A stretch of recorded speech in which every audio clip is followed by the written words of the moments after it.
She's a mother of 3, now walking into traffic, wondering what direction she lives and why she's lost. He's a military pilot who logged 1 million miles and now can't line up a pencil and paper. Put the pencil on top of the card and then put it back. What is your name? Tell me. I never did call you by name. She leaves food for her mirror image and worries that her reflection won't have enough to eat. Can you hear? You can hear me, can't you? Can't you hear me? Oh. Oh, she don't want to give her name. She don't know you. He was a featured musician in a big-name band. Confused, he tries to shave with his trombone and play music on his razor.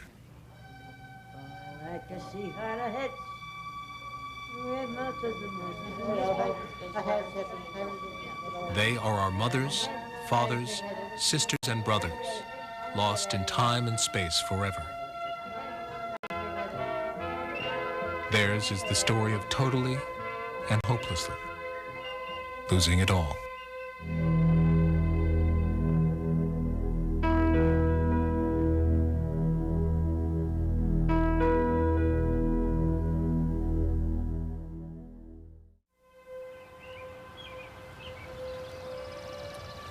I have been down this way for ages and ages. Oh, my goodness. We do have cans here. Use up all the aluminum that's on the planet. Why, you're not going to have any aluminum, right? Every morning at sunrise, Rita Hollingsworth makes her rounds through the garbage cans and dumpsters in the neighborhood to gather things for recycling. I don't know where I'm going right now. Somebody come with me. Help! Rita has lived in this neighborhood 25 years and is lost only a few blocks from home. Almost none of her neighbors know Rita has Alzheimer's. She is one of almost 1 million victims who lives alone. Rita's ability to manage her life is slipping away. She is struggling to stay independent and free. Lord, my doggone door is open. Rita invited us into her home. Over here are my, the paper sorted by size that's going to go out eventually. What are all these boxes here? Just for when I need a box for something. I've got a lot of them, haven't I? These things will go out and be recycled. When I come in and have a bunch of newspapers, I sort them out here usually while I'm watching the TV in the morning when I come back from garbaging, okay? Rita married while she was in college, but divorced after 5 years. She raised 3 children by herself.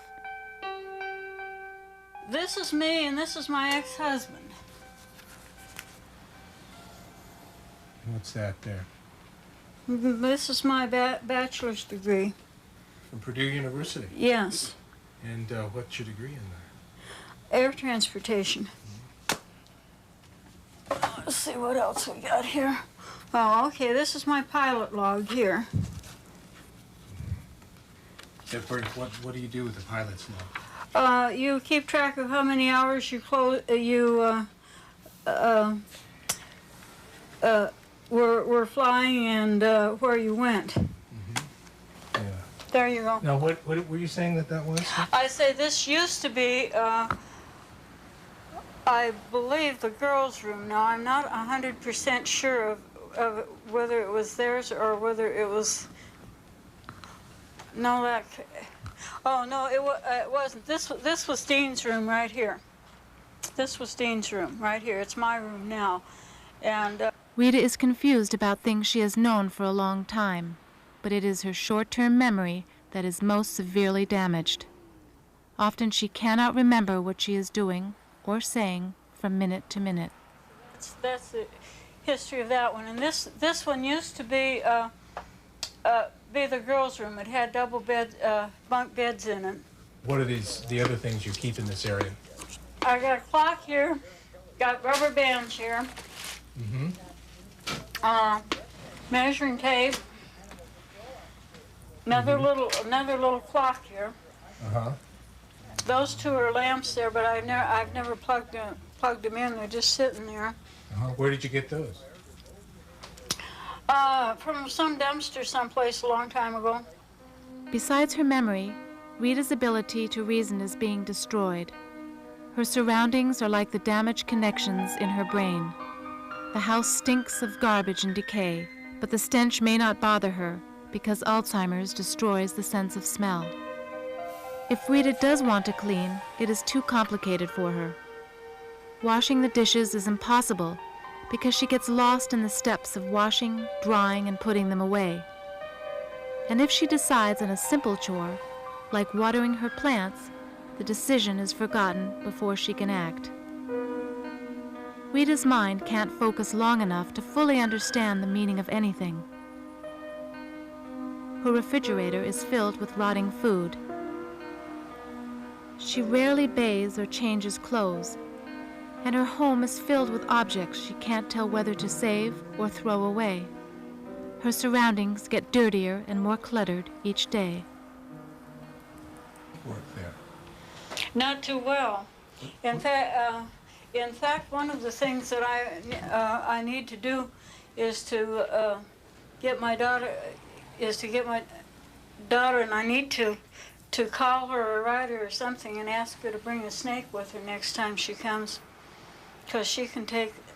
She is really handy about things. This is my older daughter, and I am a klutz with things. How long has the sink been that way? Oh, quite a while. What looked and smelled like human waste had been floating in Rita's sink for weeks. We don't have any of the other ones, Jim.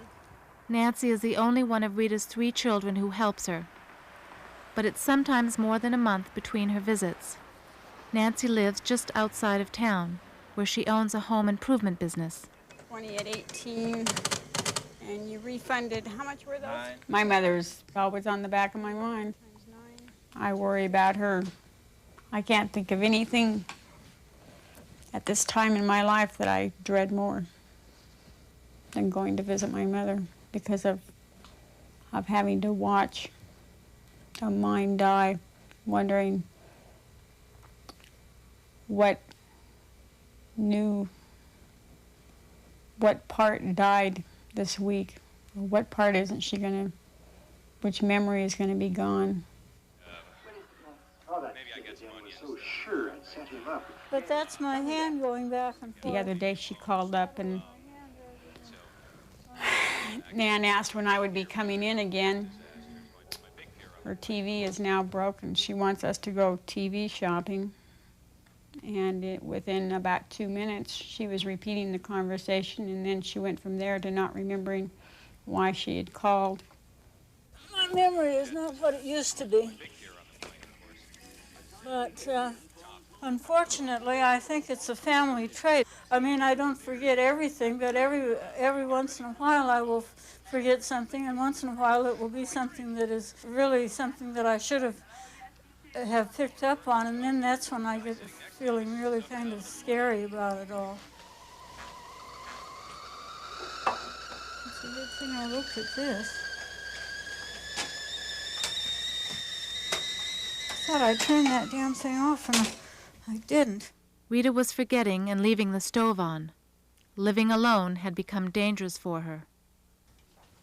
The reason my mother is still in that house that she's not moved is because I have not had the guts to look around Spokane and find out other alternatives and just drive up one day and haul her away, which is basically what needs to be done. I'm handling as much of the load as I can emotionally handle, but that by no means is what needs to be handled. I mean, these carrots came out of the dumpster, and as far as I'm concerned, they're perfectly good carrots. Rita was failing, but she rejected almost all offers of help, like having meals delivered, so she wouldn't have to use her stove. I mean, if I have the strength to go down there to that dumpster and climb all and fish out junk for that. I mean, I for sure am not sick of bed that needs Meals on Wheels. I mean, come on. I mean, there are other people that need that, and they're the ones that should get it.